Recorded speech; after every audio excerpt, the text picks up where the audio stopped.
Kuidas tugevdada oma immuunsust ja olla terve? Vol 1. Minu nimi on Roland Toko, olen Edu Akadeemia üks asutajatest. 2013 aasta kevadel ma olin olukorras, kus ma olin kuskil 10 kilo ülekaalus. Ma olin just ära lõhkunud oma põlve, millega ma pidin operatsioonile minema. Ma olin sel talvel olnud 2 korral rohkem kui nädal aega haige ja ma läksin ühel koolitusele, kus ma muutsin pärast seda väga palju oma toitumist. Ja tegelikult, mis on juhtunud sellest, et alates sellest ajast ma ei ole kordagi haige ega isegi mingit külmetusnähte ega mitte midagi sellist olnud. Ja ma jagan sinuga selles videos mõned asjad, mis sellele kaasa aitas. Sest et ma näen, kui suurt muutust see minu tervise jaoks on teinud ja minu jaoks oli üllatus, et tegelikult lihtsalt toitumine võib nii palju mõjutada. Ja üks asi, mis ma veel hiljem olen teada saanud, lugenud, et kuskil 95% meie haigustest tegelikult on kas toitumisest või meie enda psühholoogiast. Nii et väga-väga suurt rolli mängivad ja toitumise osas mõned sellised lihtsad asjad, mida silmas pidada.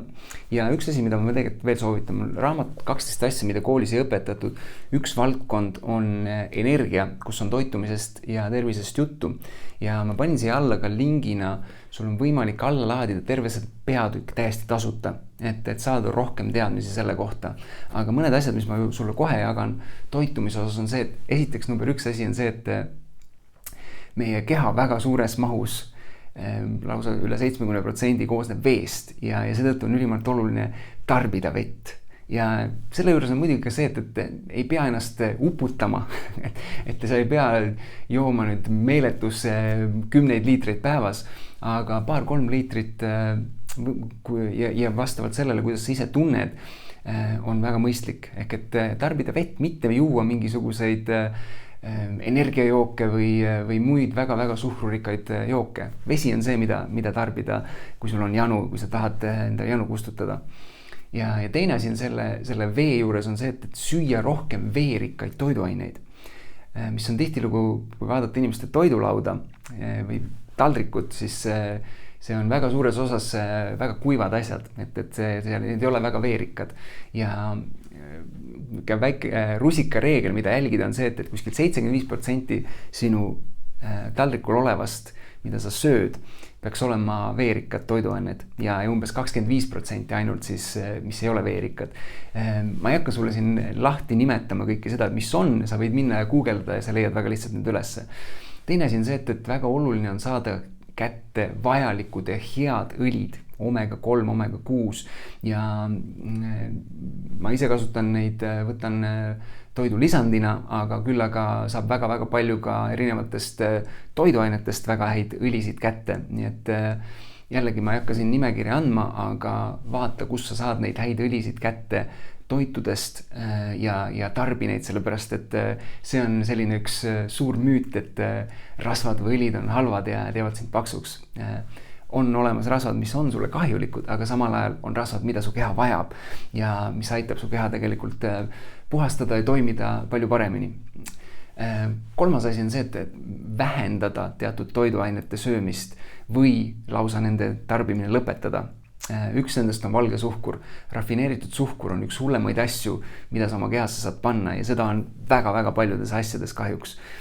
Kui võimalik, siis vähenda, kui saad, siis lõpeta selle tarbimine täielikult. Ma tean, et seda on väga keeruline teha kohati, sest et seda suhkrut on igal pool, aga jällegi see on asi, mis väga-väga paljusid asju meie immuunsust väga palju nõrgendab, samamoodi aitab erinevatel viirustel asjadel kasvada sinu kehas, kui sa neid asju tarbid. Teine asi on, mida vähendada, on alkohol. Jällegi sisaldab ka väga palju suhkrut, aga ka muid asju, mis su kehale kasulikud ei ole. Kolmas asi, mida teha, on vähendada näiteks piimatooteid, mis on jällegi müüt, mida väga paljud inimesed usuvad ja arvavad, et on meile kasulikud ja meile seda igal kujul räägitakse, aga tegelikult on piisavalt tänaseks teaduslikult tõestatud, et ei saa sellest kaltsiumit juurde, pigem vastupidi, see õrendab su luusid. Ei saa sa sellest mingisugust muud väga-väga kasulikku asja, vaid pigem on piimatooted need, mis näiteks aitavad jällegi põletikulistele asjadele kaasa, ehk et kui nohuköha, see lima, mis väga paljuski tuleb piimatoodetest, nii et vähenda või jällegi lõpeta selle tarbimine. Ja samamoodi on ka nisujahu ja siis gluteen, asjad, mida ei ole hea oma kehasse panna ja võimalusel vähendada neid oluliselt. Sest need on need asjad, mida mina olen teinud ja tänase hetkel, kui ma seda videot salvestan, on möödas 7 aastat, kus ma ei ole kordagi haige olnud.